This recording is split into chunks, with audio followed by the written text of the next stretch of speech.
What's up, world? It's DJ Screaming. You know what's going down. Buzzin on the block, highlighting the newest, hottest, independent artists making noise out there in the streets. It's DJ Scream coming to you from Jones & Studios. Of course, it's time for that Buzzin on the block, hottest artist in the streets today. Kingpen Slim joins me. What's up, my brother? Everything good? We're having some good financial literacy talk offline. We might get into it a little bit, man. Y'all got to be in it to win it. You got to be in it to win it. But let's start off obviously with some music, man. You know what I'm saying? I guess introduce to the people who are not familiar with your movement, who you are, where you from, what you represent, how you got into the game. My name is Kingpen Slim. I'm an artist out of Washington, D.C. That's the DMV area. And I got a tape right now, Blurred Lines, that's coming out on August 17th, 10 songs. There's some hip hop shit, a lot of financial literacy talking there, you know, a lot of blessings. I think my message is a little bit different because I'm real business oriented, like outside of rap. So, you know, I run an HVAC residential business. I got some money in stocks. Like, you know, we were just kicking it. So, you know, I'm very familiar with that. And I try to like translate that into music. So I'm also a songwriter. I got a few placements, Never Kiss and Tell.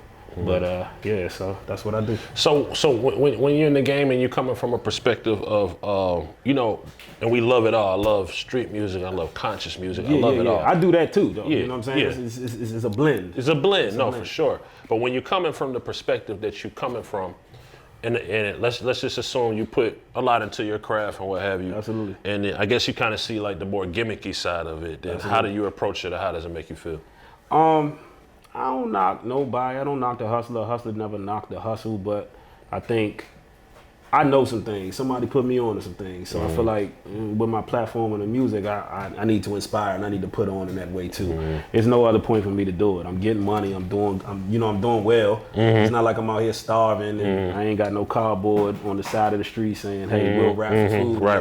That, you know what I mean? So it's really a passion for me, and you're gonna hear that in the music. That's what's always gonna be translated.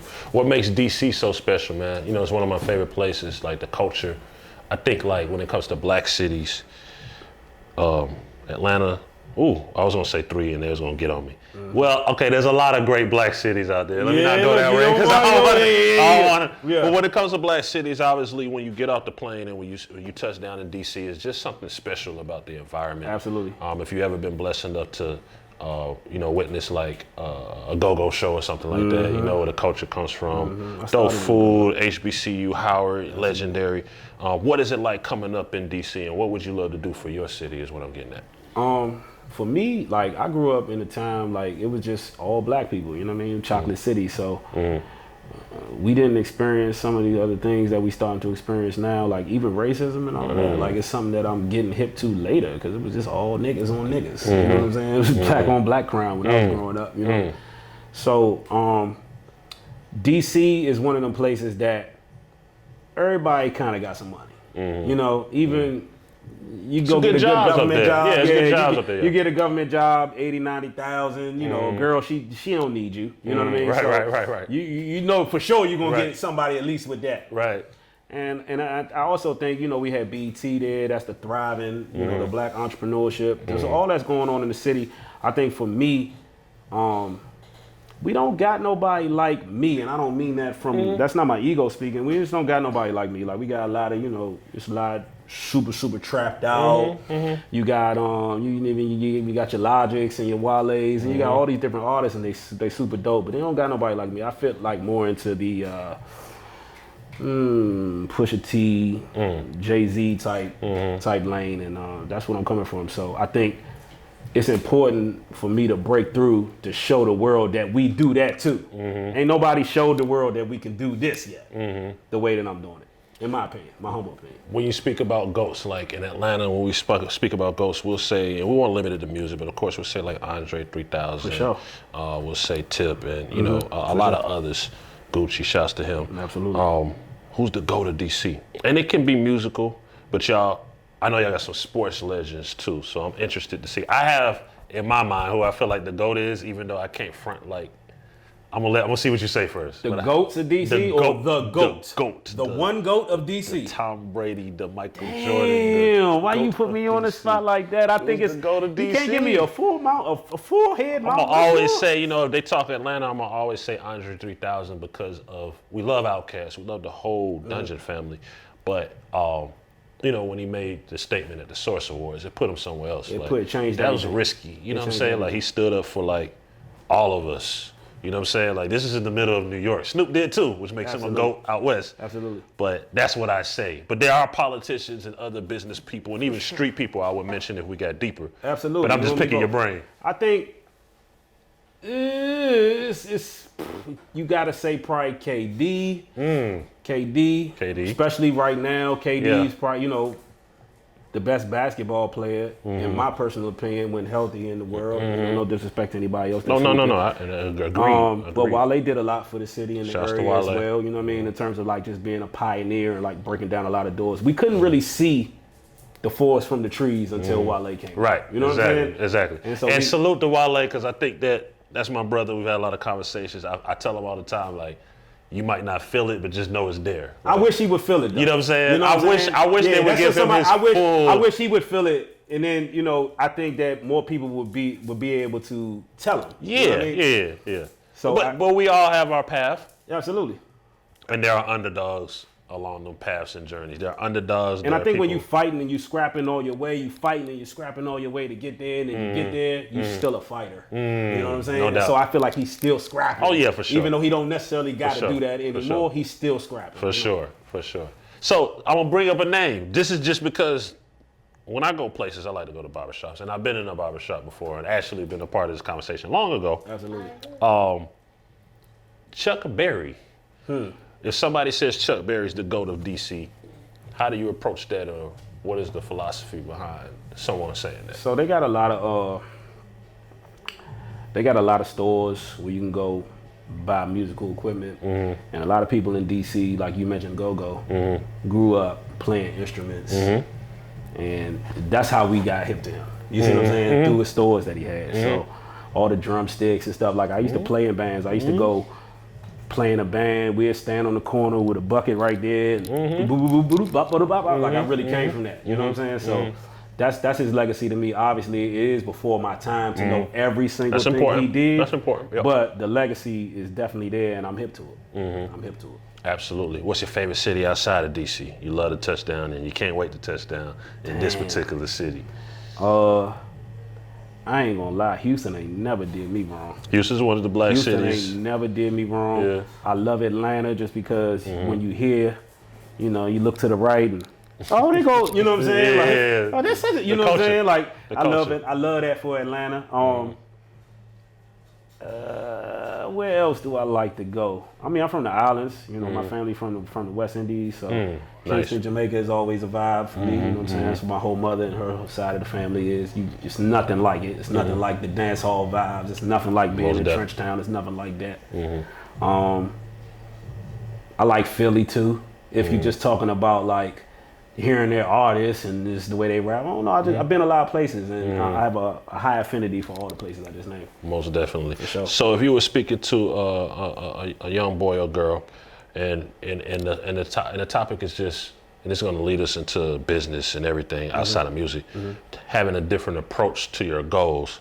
For some people it's like basketball or nothing, microphone or nothing. You know what I'm saying? What kind of advice would you give them to change the path to their goals and not be so dependent upon one thing? Because as we know, the most successful people, even in the hip hop culture, they're handling a lot of different pots and they know about a lot of different shit. That's how you really get there. So what would you advise a young one? I would tell you that ownership is the key. Okay. For sure. And having a job and working for somebody is a great thing. That's where you can like develop the experience, but you're not gonna really eat the way you want to eat until you own it. And that doesn't mean quit your job today. That's not what that means. That means have a plan to become an owner. We're not building people to be owners. We're building people to say, you go to school. All right, here's prime example, right? And this is I just want to plant a seed in everybody's brain. You go to school, not knocking school. You come out, you got a $120,000 debt, maybe. Is that about right? That's average. That's about average. Yeah.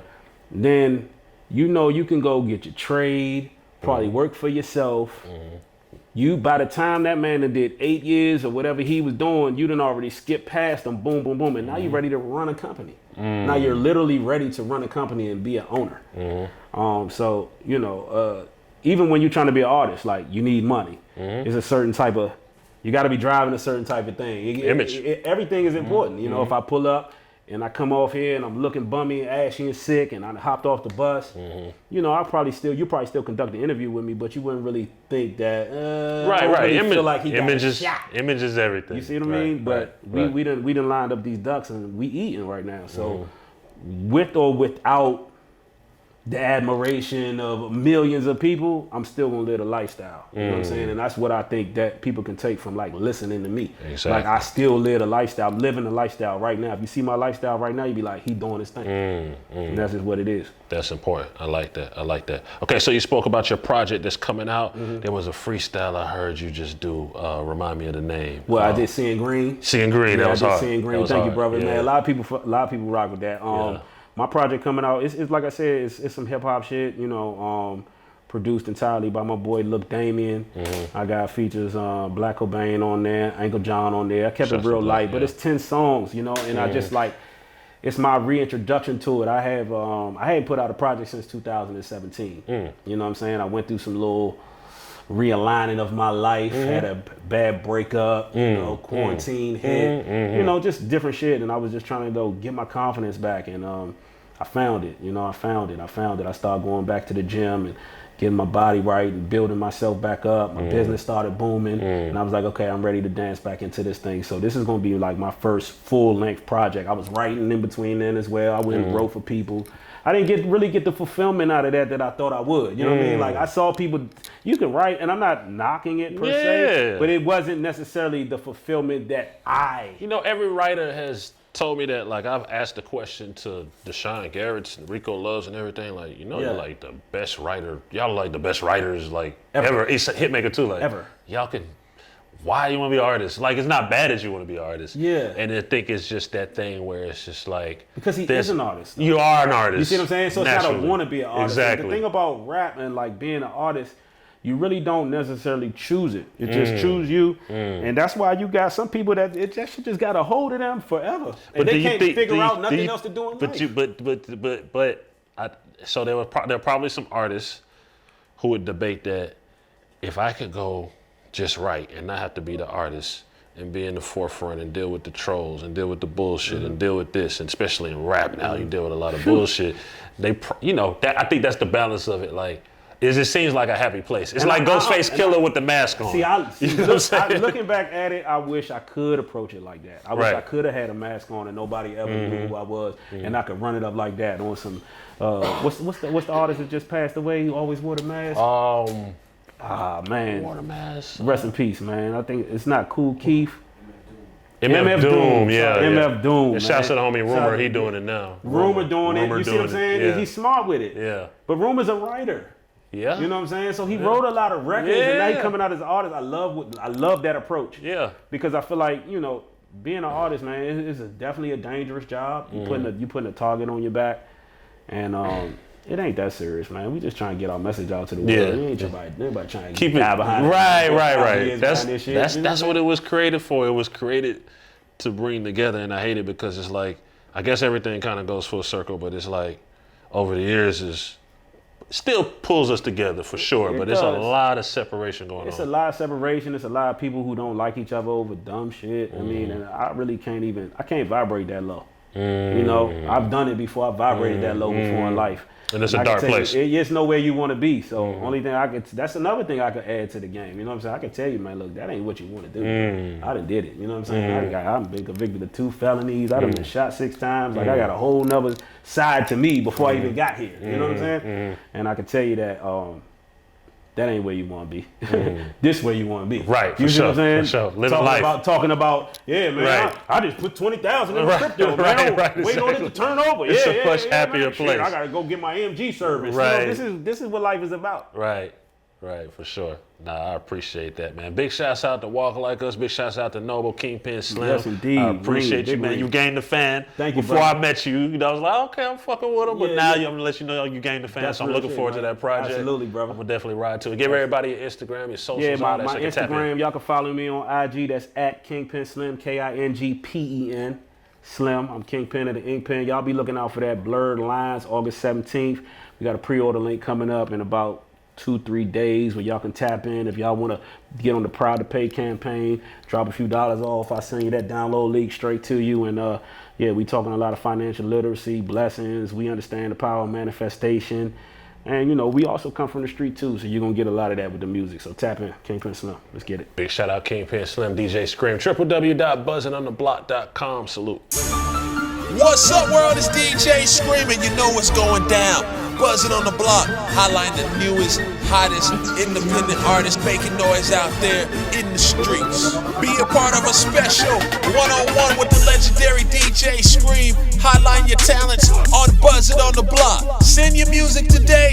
Send your credentials. We looking for the best of the best. This message is DJ Scream approved. Buzzing on the Block, powered by Hood Rich Radio. It's going down.